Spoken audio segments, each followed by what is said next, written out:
Hi, this is a takeover of the Onlinification Pod. Most likely, this is in the middle of the recording of some other episode. And as a host, Alexander, welcome to the Onlinification Pod as a guest. Thank you very much, Anders. Sometimes I get very, very happy, and that is often connected to that someone takes an initiative that I understand and that I like. And perhaps that person says, do you approve this? Can we do this? Yeah, you can do this. Go ahead. The reason why this pod is started, Alexander, could you explain a bit for me the process from that moment until now? Could you tell me a bit? Yeah, I have listened to many podcasts for many years, and working as a content creator, I've been interested in this media, but haven't really tried it before. And we at Suma, we started to do some episodes 2 years ago, I think, the Onlinification Pod. But then we didn't really had it running. We didn't really successfully run it. We made some episodes spontaneously now and then. And it was actually a session I attended in Boston at Inbound 19, talking about podcast, where one of the hosts of HubSpot's pod had a talk, and he talked about the importance of actually pre-record several episodes, so you don't end up in this always constantly last minute recordings just to get something out. And I think I shared that idea with you, Anders, after that session, that we could try to pre-record a full season, 10 episodes or something, and just get used to it and gather a lot of content. And as always, you like you said, you are very positive about new ideas, so we tried it, and we just booked 30 minutes each week, you, me, and Stellan and Doug.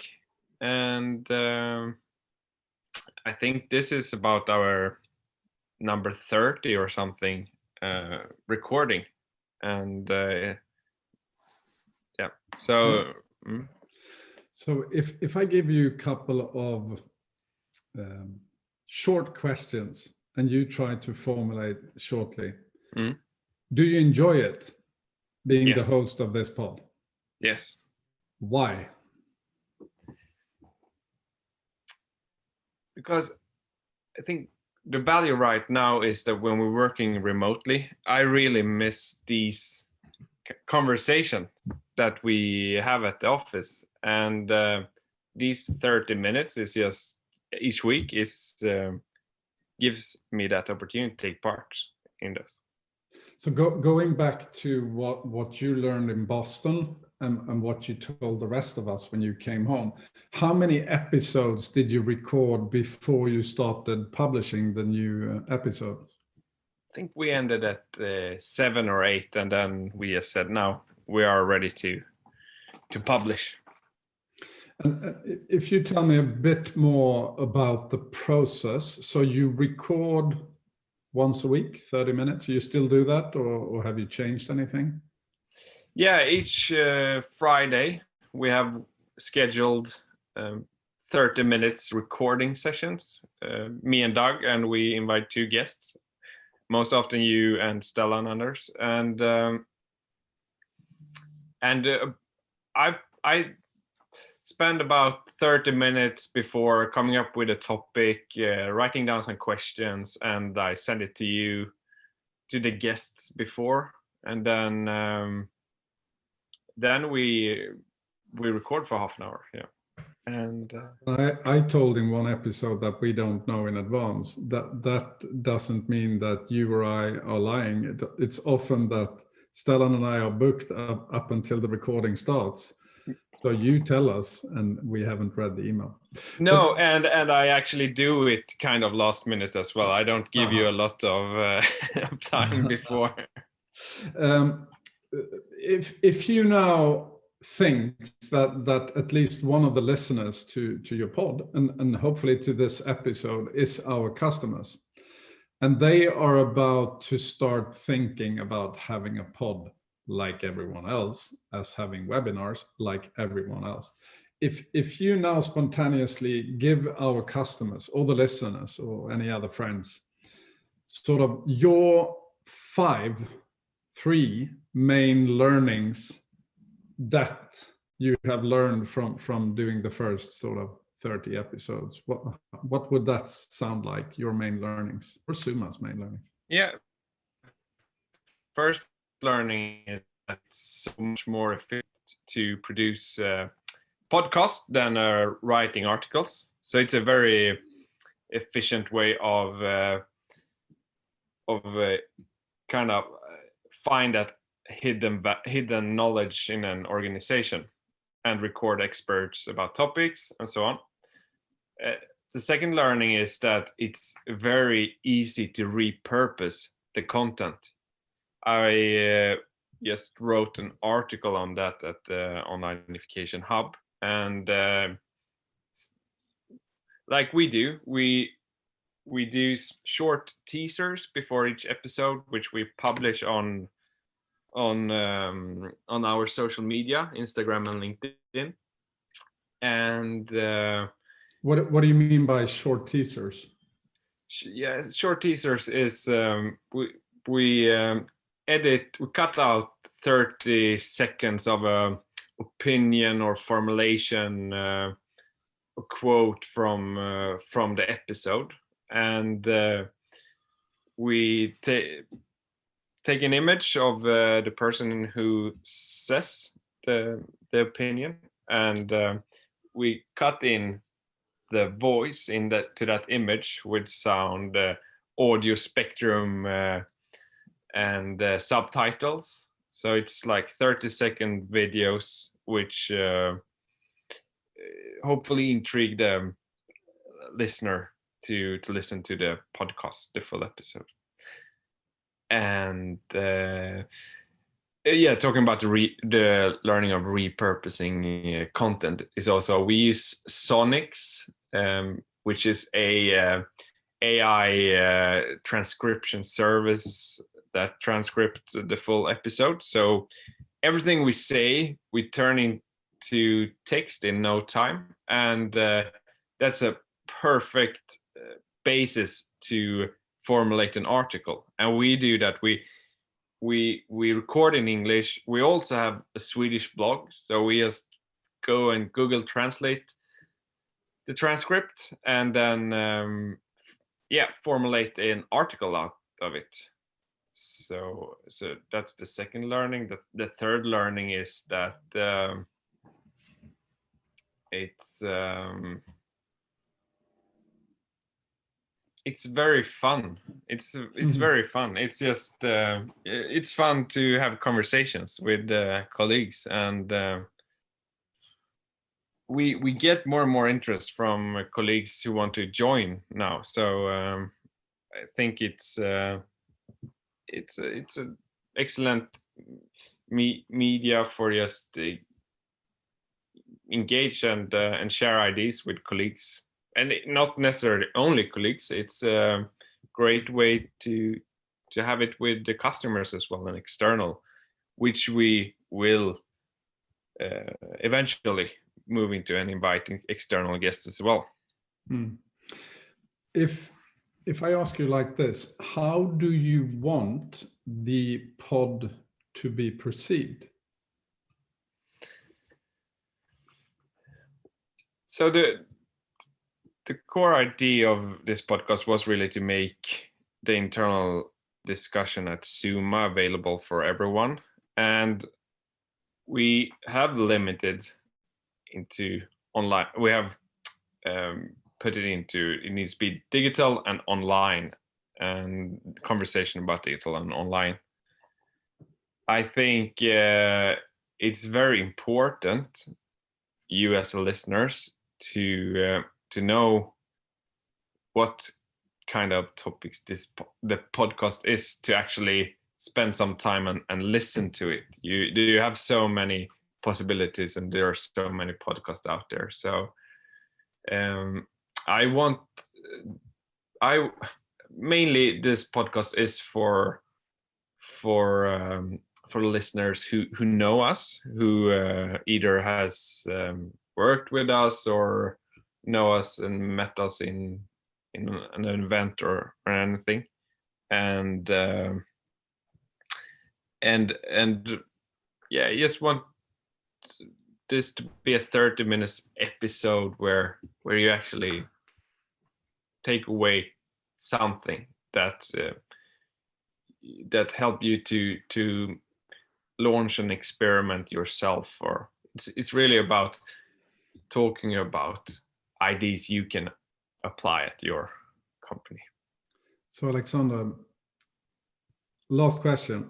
If one of our customers or anyone in a company would ask you, how do you pick the host?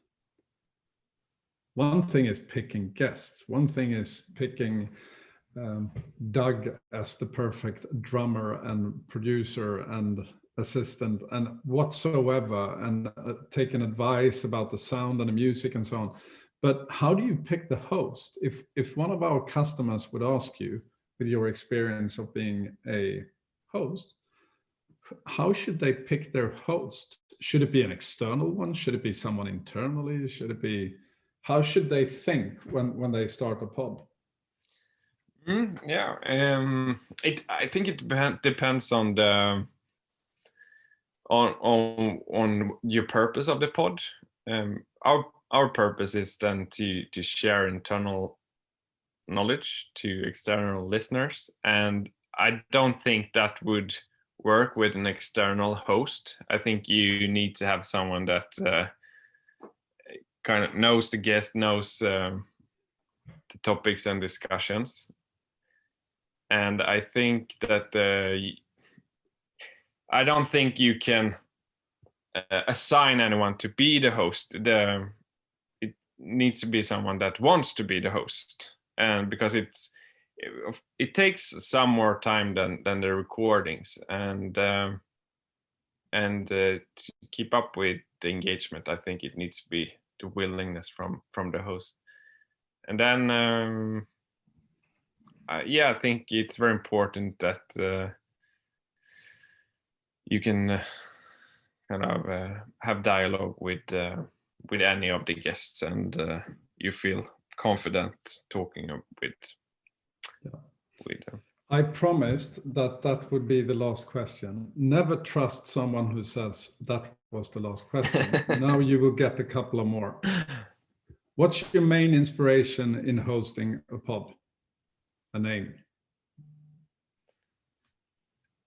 I really like Guy Ross. He has the podcast How I Built This, and I know that I listened to an episode about how he hosts and so on, but he spends a lot of time researching and building up.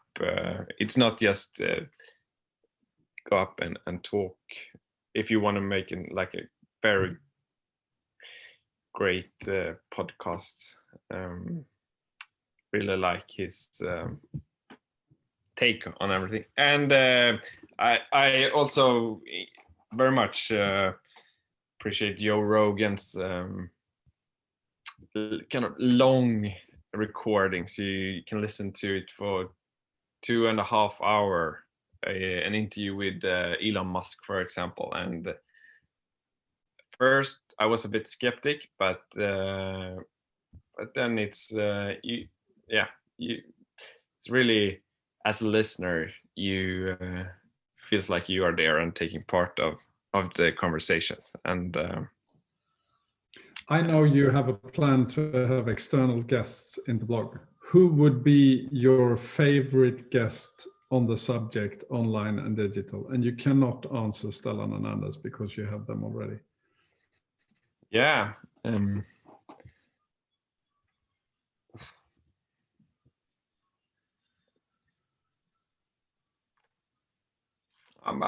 for the listeners that think that something happened with the recording, Alexander is thinking. Yeah. Hopefully Doug can edit but I cannot come up with a specific name. I think it will be you shared an inspiration, Anders, yesterday, and it was an episode with a CEO of a e-commerce company, and they talked really about how they had accomplished something.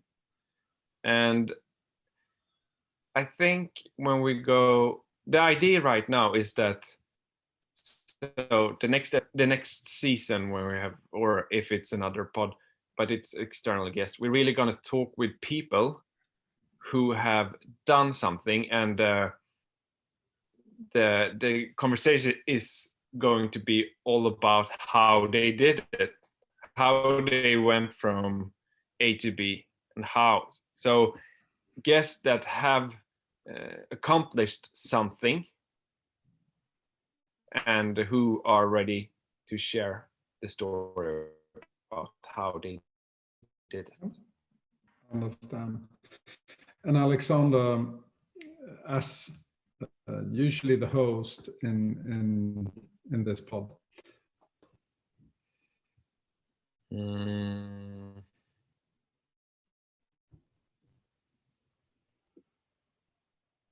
would say that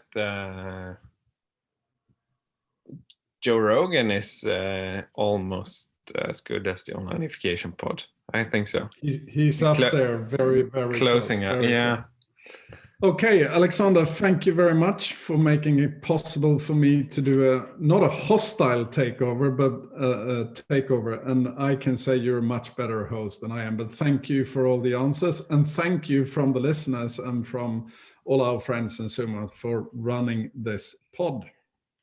Thank you, Anders.